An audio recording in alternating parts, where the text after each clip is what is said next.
Welcome on in. Welcome to Viv's Art and Garden. Today I am just sketching in my little sketchbook. It's just plain paper. It's not even good sketch paper. And I've got an HB pencil with an eraser. And I have a little bit of a blending stump. And that's all I'm going to do today. I have been thinking about a lot of things. And I wanted to share some of my crazy thoughts with you. And I think today will be a good day to do it as I sketch this sketch. I really needed to do it I really needed to do some sketching. Let me put it right, what I'm trying to say, because I've been super stressed lately and sketching always relaxes me. But of course it also makes me think about things. So as I'm working on this little pencil sketch, I just want to tell you about this beautiful lady that you are watching slowly appear right on my paper. Now, some of y'all might know, but some of you don't know, this is my mama-in-law, Bess. In a few days, she's going to celebrate her 90th birthday. That's right, 90 years. And when you really stop to think about it, that's almost a century of living. Nearly 100 years filled with a bunch of ordinary days that somehow become extraordinary when you just string them all together. She's lived through changing times, changing technology, changing fashions, changing music, the world changing itself. But when I look at her, I don't just see age, I see her lifetime. Every one of her sweet wrinkles tells a story. Every one of her little smile lines is proof that joy has visited Miss Bess and visited often. Every crease around her eyes reminds me of her laughter, her tears, the worry about life in general, but mostly about her 3 children that she loves dearly, the hopes that she's had, and the love that she has both given and received. As artists, we're often told to smooth away those wrinkles and make people look younger. I don't know. I've never understood that. These lines, these creases, these crinkles, that's the map of somebody's life. Why would we erase the very things that make them who they are? So as I draw Bess, I'm not just trying to capture what she looks like. I'm trying to capture her life. A life that she has lived beautifully. Something I notice is that so many people think,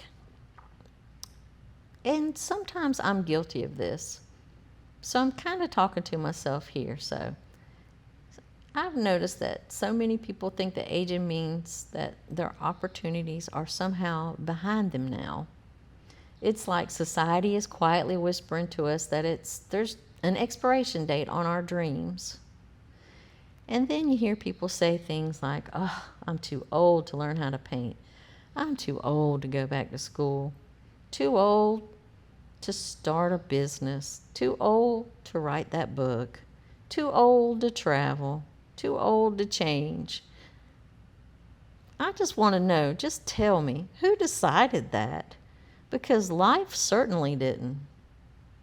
One of the wonderful things about making art is that it teaches us something far bigger than just drawing or painting.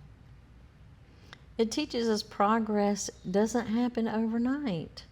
Every artist starts somewhere. No one is born knowing about perfect perspective, linear perspective, or any kind of perspective. No one picks up a brush for the first time and paints that masterpiece. I am almost 60 years old and I have yet to see that happen.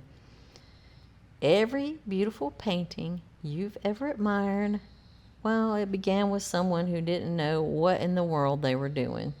Been there, done that. Somebody who made mistakes, and lots of them. Somebody who probably deeply doubted themselves, and somebody who kept going anyway. They just kept right on going, through the mistakes, through the doubts, and through not knowing what they were doing until they did know what they were doing. And I just think fear, it just convinces people to wait. We wait until we got more time. We wait till we're more confident. We wait till we have better supplies. We wait until life slows down. I don't know about you, but my life ain't slowed down yet. I keep waiting though.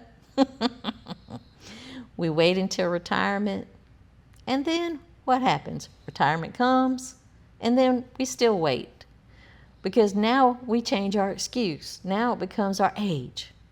It's funny how fear is so creative, and it can always find that new excuse not to do something. But here is something else I've learned. The perfect time is never coming. It's never going to arrive. Life's always going to be busy. There's always going to be chores. Good Lord, there's going to be dishes to wash, laundry to fold, carpets to vacuum, bills to pay, appointments to be had, just responsibilities. Your calendar is never, ever going to clear itself, ever. So if you're going to wait for life to become perfect before you begin living it, you're going to spend your whole life waiting. So let me give you a little encouragement. I've met people who started painting in their 70s. And remember the story of Grandma Moses. I want to say she was in her 80s when she began painting. I could be wrong, but I know she was well into her golden years. People I've met, they've earned college degrees after retirement. People discovered talents that they never knew they had, abilities that they had no clue that they possessed. And it ain't because they became younger. Just suddenly, all of a sudden, like Benjamin Button, they became younger. But because they finally stopped telling themselves they couldn't do something. My mama used to say, can't never could do anything, and she was right. So I just wonder how many dreams quietly disappear because somebody believes they're simply too old. And to me, that is one of the saddest thoughts in the world. Failure doesn't make me sad. Failure's not even a tragedy. Failure's just another step into learning and in becoming great, into succeeding. Failure is a part of succeeding. But you know what is a freaking tragedy? Sorry about my language. Never trying. Because when you try, wonderful things can and will happen. You're going to improve. You're going to discover your hidden abilities and talents. And you will surprise yourself. And hey, even if things don't turn out just exactly as you hoped, you still lived, you still learned, you still grew, and nobody can take that away from you.